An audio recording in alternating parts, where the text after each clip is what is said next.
Greetings viewers, Earth Car Guy here, also known as ETCG1 on this here channel. Welcome to the show. And on ETCG1, we discuss stuff. We don't do repair videos here on ETCG1, we just talk about things that may be mechanically related. If you're looking for repair videos from Earth the Car Guy, I've got a solution for you. Just head down in the description and you will find a link to the Eric the Car Guy channel, and you can go there and watch as many repair videos as you could possibly want.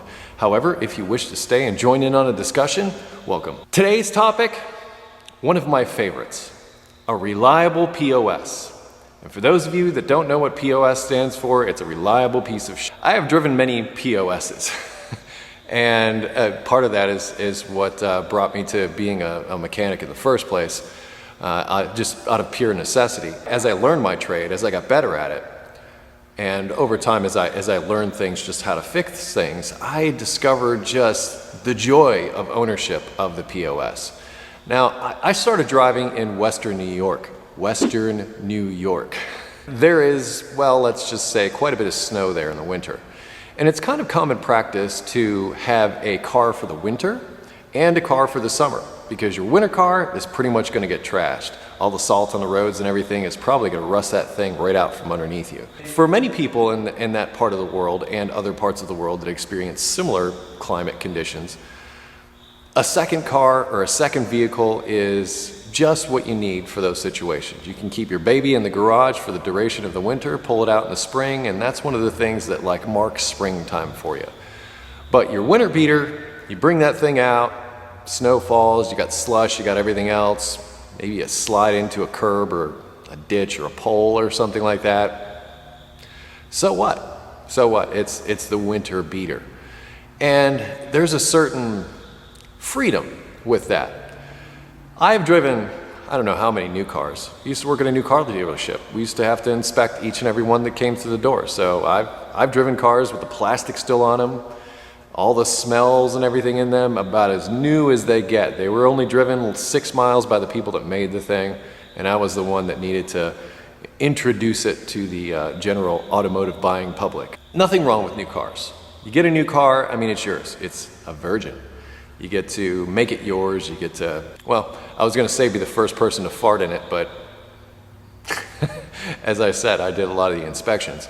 You've got that pride of ownership, you're driving something that's on a bleeding edge of whatever car make put that vehicle out for you, and it's yours, it's wonderful. Downside is, you got a serious depreciation hit the moment you leave the lot. Yeah, that's something you accept as a new car buyer, or say you're leasing it or something like that. That's something that you accept. You accept the value of the vehicle is immediately going to drop from the moment you purchase it. But as I said, it's yours. You got full warranty. Anything goes wrong, you should be able to bring it back to the dealership and they'll take care of it for you. And some vehicles, new vehicles, come with service along with the cost of the vehicle. BMWs, for instance. You buy a BMW, the services and everything are covered for a time period, I think 4 years, don't hold me to that, but of course you're gonna tell me in the comments, that's right, you are, aren't you? So you've got all that stuff that comes with the new car and you're excited about it, and maybe you take it to the grocery store for the first time and you park it out there and you get out and you push your button, little lights blink and everything locks and does what it's supposed to do, security system arms, and it's just say, I'll be here when you're done. I'll be here when you get back. And as you're walking into the store, you're looking back and you're saying, yeah, that's mine. That's mine. That's awesome. And then some old lady's putting groceries in her car and it's maybe on a little bit of a hill and she finishes doing what she's doing and she doesn't quite see that the shopping cart gets away from her and starts rolling towards your brand new car. And then what happens? Well, you know what happens. Bam! That's what happens. Right into your new car. And now you got a nice new ding on your brand new car. Oh, it's like, it makes you feel like you want to puke. It really does. Or you're driving behind that gravel truck and all of a sudden, boom, something comes off of it, or something comes out of the back of somebody's pickup truck as they're driving down the highway and hits you. And that is the life of the vehicle. Somewhere along the line, there will be something like that happen. You know, to every life, a little rain must fall kind of thing. And that's how new cars become used cars, become old cars, become things that end up in the scrap heap. Let's face it, they're all headed there, sooner or later. Some of them will outlive us.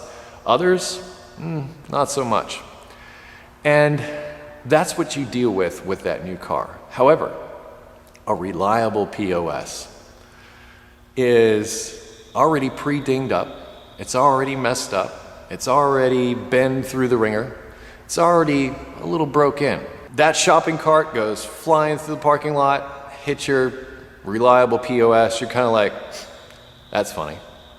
You may not even lock the doors. You may leave the windows rolled down. There's nothing of value in there. The stereo's a piece of crap anyway. So what? So what? You just leave it there. You drive into some of the worst parts of town. Nobody looks at you. Nobody cares. Nobody gives you a second thought. For instance, for me, right now, this 2001 Odyssey is my reliable POS. Why? It has a brand new transmission in it as of last week. Today, I'm installing front and rear struts. A few weeks ago, it got brand new tires. I also fixed the sliding doors.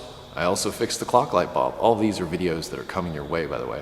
The exhaust is good, the timing belt's been done, the tune-up's been done, new air filters, AC works, everything works.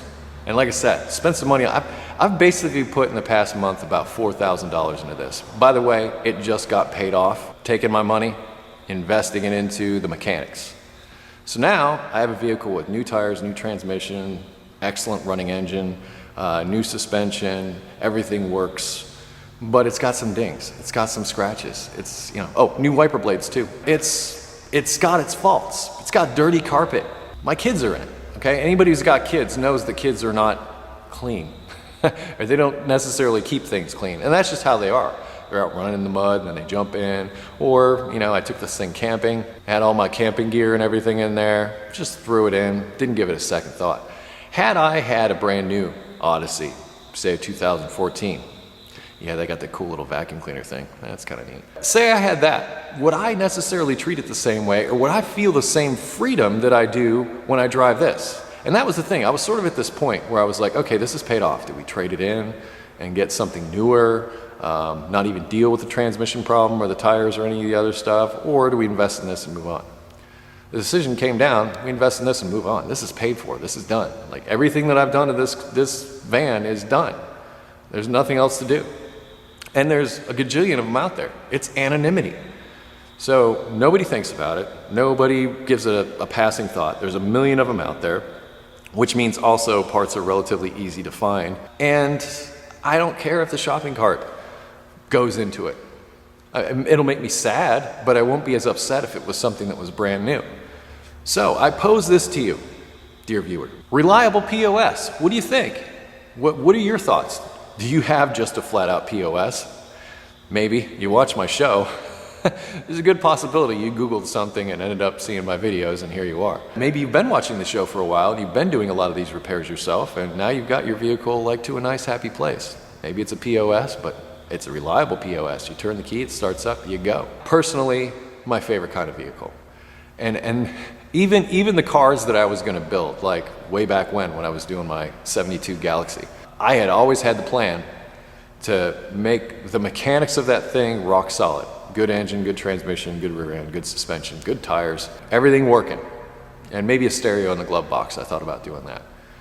Everything working, but no carpet, no headliner, crappy body, dented body, just crappy paint, all of it, and leave it like that. Why? Because to invest all that time and effort into that beautiful car, and I'm not saying that's a bad thing, I'm saying, that needs to be done in some instances, but 72 Galaxies, let's face it, they were like everyday plain Jane cars when they were out. There's just not a whole lot of them out there now. You go out after doing all that work, and once again, you're driving down the highway, and dink, there goes that rock chip in the paint. Kind of stings a little bit. It's gonna happen. It's gonna happen. You can do everything you can to avoid it. You can, put your sealers on it, everything. All that stuff's good. You're not doing it wrong. I'm just saying, I don't feel the same driving like a really nice car as I do a car that's just reliable and a piece of crap.